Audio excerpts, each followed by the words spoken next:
Dear people watching and listening, Assalamu alaikum. Kindly like and share this video and subscribe to my YouTube channel. Please support my channel by contributing to my Patreon account so that I can continue making the audiobook series.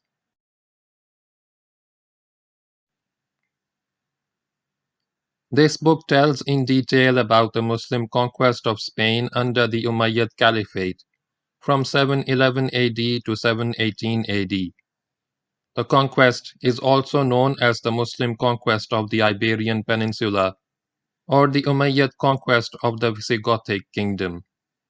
This conquest destroyed the Visigothic kingdom and established the Umayyad wilaya of Al-Andalus. It also resulted in the expansion of the Umayyad Caliphate and the Muslim rule into Europe. Start of Chapter 3. Spain before Islam. The earliest fossilized evidence of man in Spain goes back 200,000 years. It was the Neanderthal man. 50,000 years ago, utensils were being used by cave dwellers believed to belong to the Cro-Magnon race. Then appeared cave paintings. During the Paleolithic period from 25,000 to 10,000 BC, which depicted cold weather animals like mammoths, bears, bison, lions, reindeer.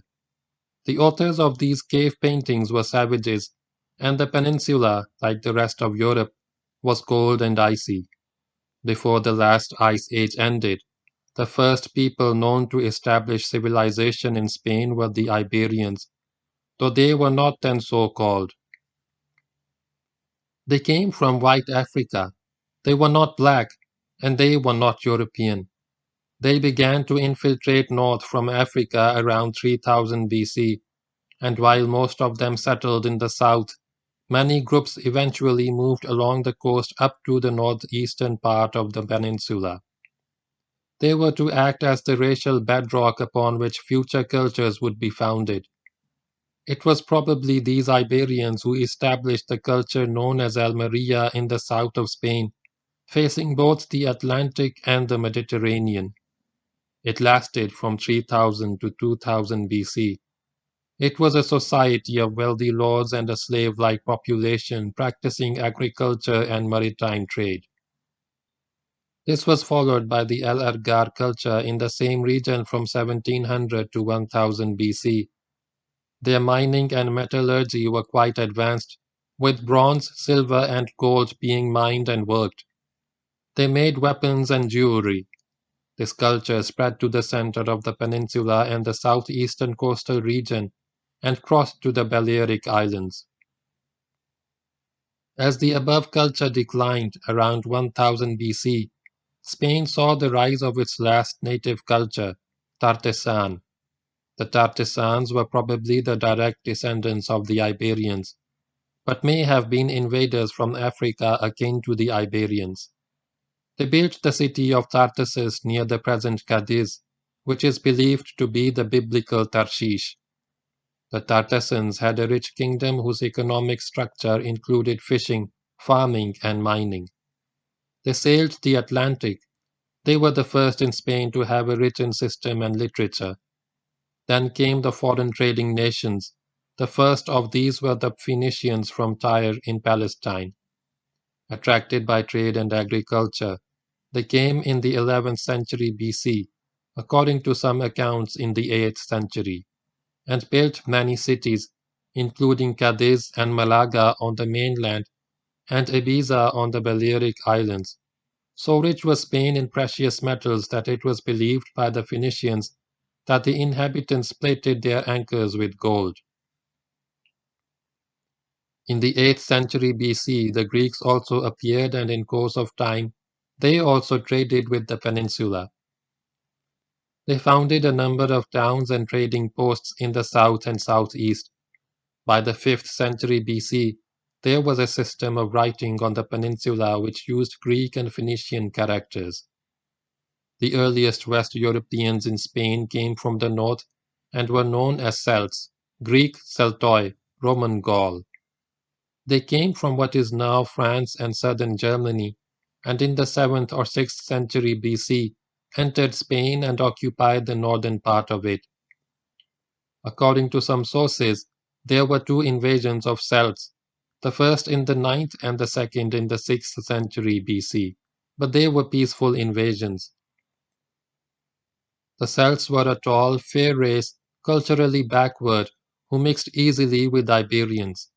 The result of this mixture was another people called the Celtiberians, who inhabited central Spain.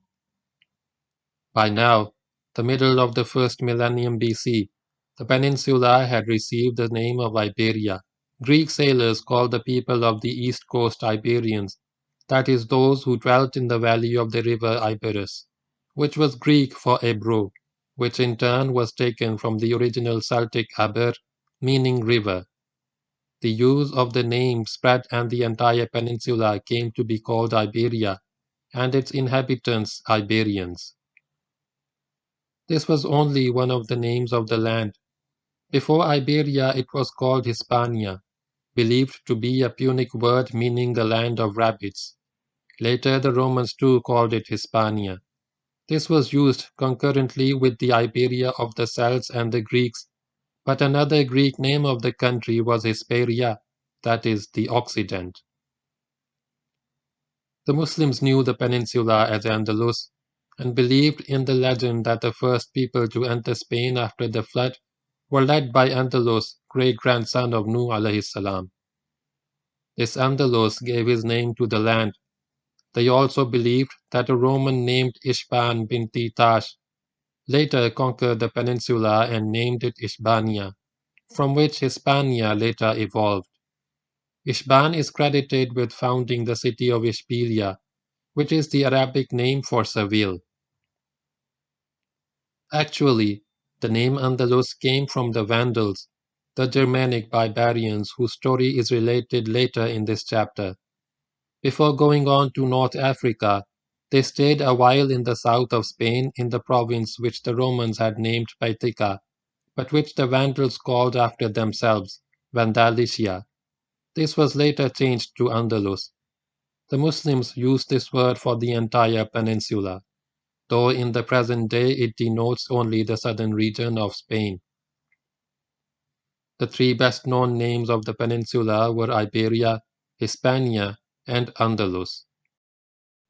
With the arrival of the Carthaginians in the middle of the first millennium BC, Spain enters a better recorded period of its history. The Phoenicians, already in Spain, pressed in local wars, turned for help to the Carthaginians in North Africa, who were people of the same stock, though with a Berber mixture. They came to Spain in about 500 BC, but not just to help the Phoenicians. They came and stayed, and over the centuries increased their domination of the land. They destroyed Tartessus. They developed Cadiz as a commercial center. Eventually, with the fall of Tyre in the 4th century BC, they took over all the Phoenician cities in Spain and established more colonies of their own. The Carthaginians had been in Spain for almost 2.5 centuries when the Punic Wars began between Rome and Carthage. The first one, 264 to 241 BC, was won by the Romans who occupied most of the peninsula. But a few years later, in 237 BC, the Carthaginian Hamilcar landed in Spain and reoccupied the south and southeast. He built Acra-Luc, now Alicante. Shortly afterwards, his son-in-law, Hasdrubal, destroyed the city of Masia on the southeastern coast and refounded it as Carthago Nova, New Carthage, now Cartagena. Another war was inevitable, and the Second Punic War was fought in 219 to 202 BC. After winning a number of victories under the brilliant generalship of Hannibal, son of Hamilcar, the Carthaginians in the end went down before the Romans. The latter reoccupied Spain, and before the 3rd century BC had ended, they were in complete control of the peninsula. The Carthaginians were again driven out of Spain, this time never to return. Now began the Roman period of Spanish history. The Romans had Spain part of their empire. In 197 BC, they organized it in two large provinces, Hispania Citerior and Hispania Ulterior, that is nearer and farther, which were later to be subdivided into three. They stationed their army in several towns to enforce the Roman law and maintain the Roman peace. In 167 BC, the Roman government abolished all direct taxation in Italy. Thereafter, Rome lived off imperial tribute and slaves, and this in turn called for a constant subjugation of territories and robbing them of their wealth for the comforture and glory of Rome. This extortionate rule, made possible by harsh and brutal methods, had the inevitable result of making the Romans hated in Spain as elsewhere. The Romans looked upon the Spaniards as barbarians and savages, as indeed most Spaniards were, and condescendingly went on to Romanize the people. They established colonies and garrisons. They made Latin universal, with the result that Celtic, Greek, and Iberian disappeared from the peninsula. There were revolts against Roman rule which went on for generations. The Spaniards resisted stubbornly but in vain. The rebels were no match for the sophisticated and well-armed power of Rome, which acted not only with political and military skill, but also with deceit, treachery, and assassination. The revolts were suppressed mercilessly. The Roman Empire prevailed in Spain and was to last more than 600 years before it was ousted by the Germanic tribes. The first of the Germanic tribes to make their appearance in Spain were the Cimbri and the Teutons. They made their way into the country at the end of the 2nd century BC, but were driven out by the Romans. Next came the Franks, a group of North Germanic tribes settled in Gaul, who took Tarragona in the northeast and then marched across the peninsula and across the strait into North Africa, where they were dispersed. This happened in about the middle of the 3rd century AD. The first of the Germanic tribes which actually conquered and ruled Spain came in 409 AD. They were the Vandals, the Alans and the Suevi, Swabians, who poured across the Pyrenees and over a period of 2 years acquired effective control over the country. The Suevi and the Astingi Vandals divided Galicia between them, in the northwest of Spain, while the Alans dispersed over the middle belt of the peninsula from Lusitania, later Portugal, to Cartagena. Some Silingi Vandals later separated from their brothers and settled in the southern part of Spain, which also contained the most fruitful territories. We call them tribes, but they were actually entire nations containing tribes within them. Soon there was a civil war among the barbarian nations in which the Goths also took part. They came across the Pyrenees in 418 under King Wallia, exterminated the Silingi Vandals, and in a fierce battle near Merida in 419 killed King Atax of the Alans, who then joined the remaining Vandals and lost their identity. The Vandals and the Suevi were driven into Galicia, after which the Goths handed the north of Spain back to the Romans, who were still nominally the rulers, and retired across the Pyrenees to the south of France. This was followed by a war between Suevi and the Vandals in 428. The Vandals won, but after victory they migrated to the south of Spain. They stopped for a while in the old Roman province of Baetica, to which they gave the name Vandalicia. A year later, the entire Vandal nation under King Gaiseric crossed to North Africa and lived through an eventful, bloody, and piratical history, which included the sack of Rome in 455. But that is outside the scope of this history. Spain was well rid of them. The coming of the Germanic nations was to inflict upon Spain the most fearful and most painful period of its history. They brought horrors and suffering such as Spain had not known in 1,000 years of foreign subjugation. The hordes of Genghis Khan were merciful compared with these barbarians. What the country saw in the years of Germanic domination is most eloquently described in the powerful prose of Edward Gibbon, taking his material from the Spanish historian Aetius. Gibbon writes in his Decline and Fall. The eruption of these nations was followed by the most dreadful calamities. As the barbarians exercised their indiscriminate cruelty on the fortunes of the Romans and the Spaniards, and ravaged with equal fury the cities and the open country. The progress of famine reduced the miserable inhabitants to feed on the flesh of their fellow creatures, and even the wild beasts, who multiplied without control in the desert, were exasperated by the taste of blood and the impatience of hunger, boldly to attack and devour their human prey.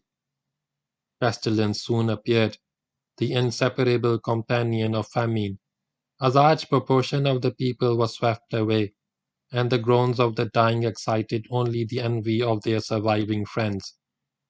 At length the barbarians, satiated with carnage and rapine, and afflicted by the contagious evils which they themselves had introduced, fixed their permanent seats in the depopulated country. The conquerors contracted with their new subjects some reciprocal arrangements of protection and obedience. The lands were again cultivated, and the towns and villages were again occupied by a captive people. The greatest part of the Spaniards was even disposed to prefer this new condition of poverty and barbarism to the severe oppressions of the Roman government.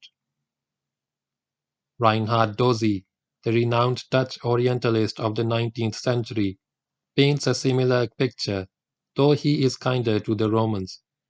In his History of the Muslims in Spain, he says, "Those were days of horror. Roman despotism, insupportable though it was clement in comparison with the brutality of the barbarians. The calculated tyranny of the Caesars had at least been orderly and measured, but the Teutons in their blind savagery overthrew and destroyed indiscriminately all that they encountered in their course. Utter desolation fell upon town and country. In the wake of this havoc followed scourges, if possible, yet more terrible, pestilence and famine. Starving mothers slew their children to feed upon their flesh." The above description applied not only to the Vandals, the Suevi, and the Alans, but to the Germanic nations as a whole, including the Goths whose story now follows. The Goths, barbarians of the Teutonic race, are believed to have originated in Sweden. They first settled in the Vistula basin and then moved south to Hungary and the valley of the Danube. From here they divided into two large groups, and depending on the direction in which they moved, were named Visigoths, West Goths, or Ostrogoths, East Goths. In some areas they mingled into one nation. In 418 AD, the Roman government settled the Visigoths in the province of Aquitania Secunda, on the Atlantic seaboard of Gaul, as federates of imperial Rome owing military service to the empire. It was from here that they raided Spain, as mentioned earlier, and made short work of the Vandals, the Suevi and the Alans. In the second half of the 5th century, they established their own kingdom at Toulouse, independent of Rome, which included parts of Spain. Gothic rule over Spain had now begun, but as part of the kingdom of Toulouse, and only the northeastern corner of Spain was under their control. The Visigothic kingdom of Spain began with Theudis. He was actually an Ostrogoth, but those who followed him were Visigoths, and the kingdom came to be known as Visigothic. Theudis conquered Toledo in 546. However, it was a successor, Leovigild, who transferred the capital to Toledo, and went on to subdue Galicia in the northwest of Spain, where the Suevi had once ruled. Gradually, the Visigoths moved south until the entire peninsula was theirs. There were many revolts against their rule, but all were fiercely crushed. The centuries of the Goths were to remain a period of frequent warfare. when they were not fighting their rebellious subjects, they were fighting amongst themselves. The first of the foreign powers which the Goths in Spain had to deal with after the collapse of Roman rule in the peninsula were the Byzantines, the Eastern Roman Empire based on Constantinople. Emperor Justinian was anxious to establish the empire in its full greatness of earlier centuries and sent expeditionary forces to reconquer Italy, North Africa, and Spain. His forces landed in Spain in 552, and after several battles occupied the southern part of the country from Medina Sidonia to Cartagena. The opposition of the Goths did not weaken. The skillful Byzantines were able to hold their own by playing off Gothic nobles against one another, but slowly and steadily the area under their control dwindled. Finally, in 624 AD, King Swintila inflicted a decisive defeat upon them at Cartagena. With characteristic ferocity, the Goths destroyed. This spelled the end of Byzantine rule in Spain. All Spain was now Visigothic. Their realm, organized in 6 provinces, stretched from Narbonne in the northeast, now in France, to the Strait of Gibraltar in the south. There was none to dispute their authority on the peninsula or in the North African colony of Mauritania Tingitana, with its capital of Ceuta, which was to be ruled many years later by Count Julian, the Berber king of the Gammara. In a later chapter, we will go into Gothic rule in greater detail. Their religion, their method of government, their treatment of their slave-like subjects.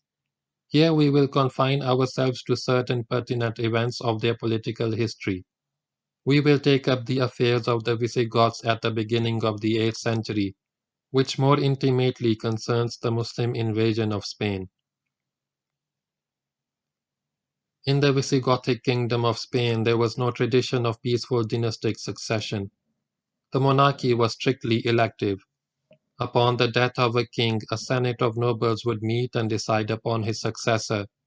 The bishops also exercised influence in the matter, confirming the selection of the senate. But seldom was there a peaceful and orderly succession. The assassination of Visigothic rulers by their subjects was almost a matter of routine.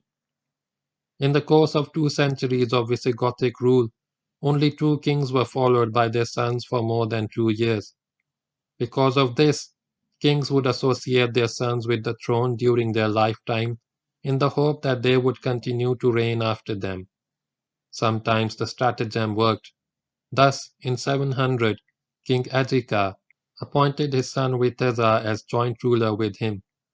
Agika died 2 years later and Witiza continued to reign. He ruled for 9 years and apparently was a good king.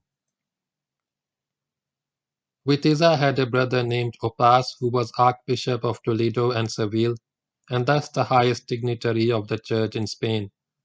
The king also had 3 sons, viz. Achila, Olmondo, and Ardabasto.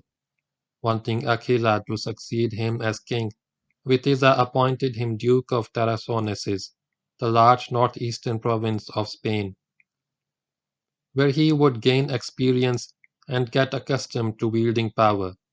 At the beginning of 709, Witiza died. His death was followed by tumult and disorder. The Goths were not satisfied with the sons of Witiza, and this led to widespread agitation in the kingdom.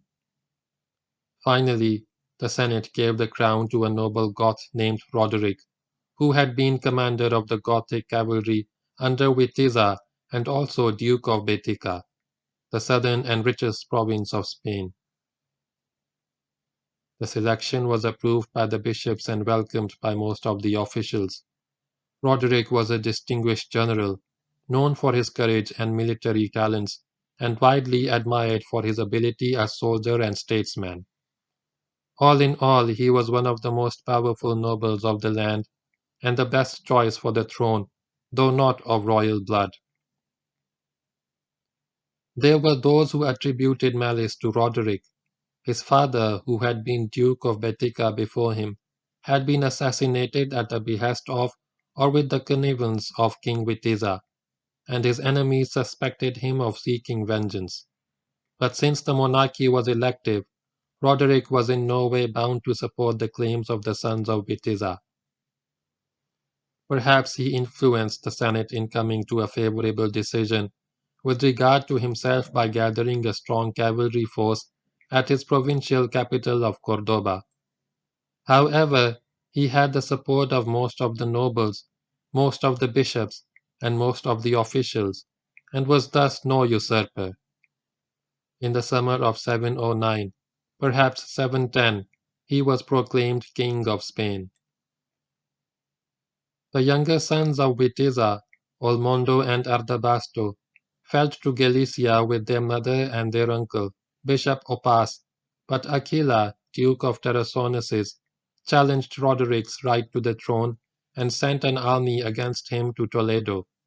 This army was easily beaten and scattered by Roderick, whereupon the princes submitted to the new king and reconciled themselves to a throneless existence. What happened to Aquila is not known, but the two younger sons of Witiza were treated generously by King Roderick and given appointments in the army. The submission of the princes and their uncle Opas was, however, a matter of political convenience rather than a genuine acceptance of Roderick as the new king. According to some Western historians, writing long after the event, there had been very close relations between King Witiza and Count Julian. It is said that Julian's wife was the daughter of Witiza, but there is no evidence of any other special connection between the governor of Ceuta and the late king which could lead to Julian's alleged treason against Christian Spain and invitation to the Muslims. If Julian felt strongly about Roderick, he would hardly have sent his daughter to the new king's court. Roderick settled down to ruling Spain. Soon after his accession, there was trouble in the northeast of the country, which called for his presence with the army engaged in action against the enemies of Spain. The Basques had risen again, and there was also an incursion of Frankish tribes into Spanish territory. Before Roderick went off to fight on the northeastern frontier, there occurred the episode of the enchanted house in Toledo. The story, as told by many historians, is related below without comment. There was a house in or near Toledo which was under a spell. It had never been opened. Its door was locked with many locks, each one placed by a Gothic king of Spain. When a king died and a new one was crowned, the caretakers would take him to the house, and there he would place his own lock on the door.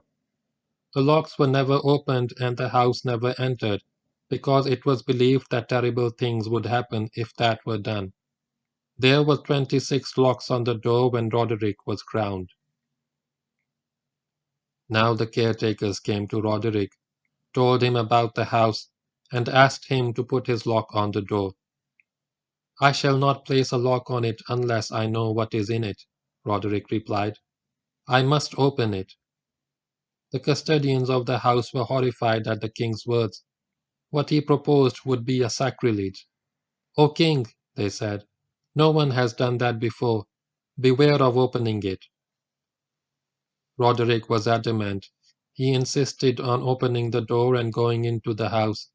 The people thought that he expected to find treasure in the house, and offered him all the gold and silver that his heart desired, if only he would leave the house alone. But their pleading was in vain. Nothing could move him from his determination to discover what was inside the mysterious house. The warnings of his nobles that horrors would befall the realm unless he desisted from his rash venture only served to whet his curiosity. They went to the house. Roderick broke the locks and stepped inside.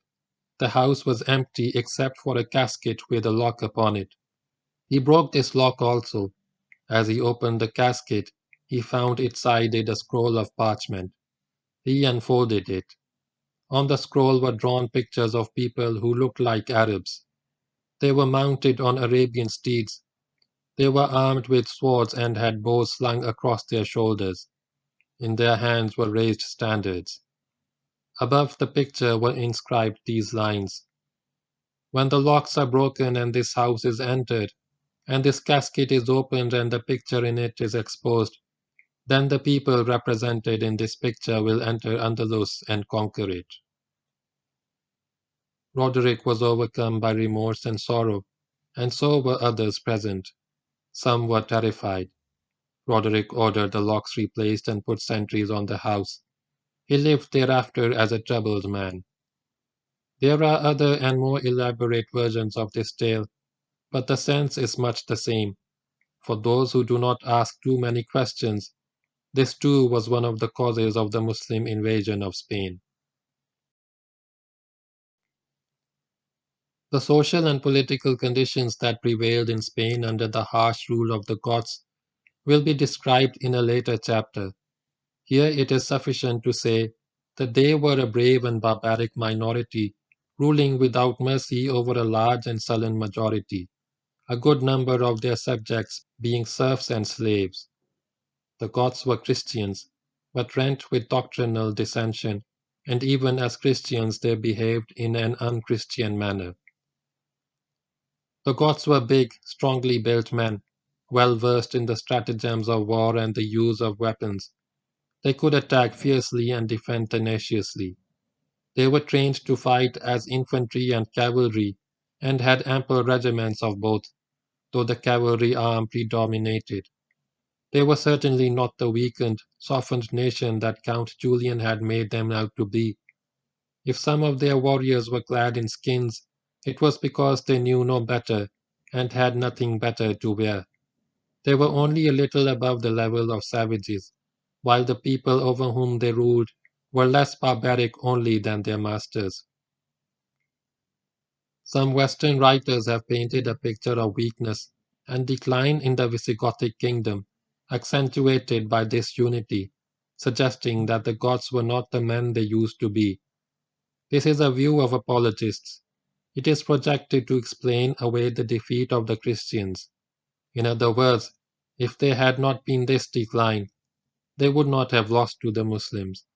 This has been heard before in Western representation of Muslim history, in relation to the Roman and Persian empires which were humbled by the advance of Muslim armies. The suggestion is neither correct nor fair. The Visigothic kingdom was a powerful kingdom in terms of military strength. It would be overcome not because of its own weakness, but because of the moral and military superiority of those who invaded the land and made them bite the dust. This then was the situation in Spain on the eve of the Muslim conquest. A rich and a beautiful land, abused and exploited for centuries, awaited the arrival of a new people with a new, all-embracing faith who would raise it to heights of culture and prosperity unknown in Europe. Spain was a ripe plum about to fall into the conqueror's lap. Yet it would not have fallen but for King Roderick, but for what he did to the innocent daughter of Count Julian of Ceuta, and but for Julian's response to the outrage. End of chapter 3.